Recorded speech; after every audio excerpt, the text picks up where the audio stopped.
इस एक चीज का बताने वाला हूँ। रिकॉर्डिंग तो ऑन करी। तो गाइस अभी मैं आपको बताने वाला हूँ कि स्कूटी को आप कैसे लेंगे। तो इसका लिंक डिस्क्रिप्शन में है।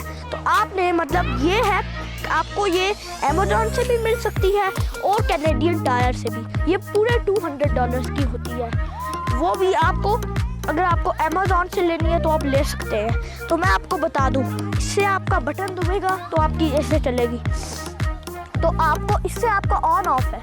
इसको खोलेंगे तो आपकी चार्जिंग गई है। देखो तो अभी एक मिनट, ये आपका स्टैंड है। तो मैं दिखाता हूँ कि चलती कैसे है। देखना अभी, पहले आपको इसको नॉर्मल स्कूटी की तरह चलाना है ऐसे, और फिर आपको इसका बटन दबाना है।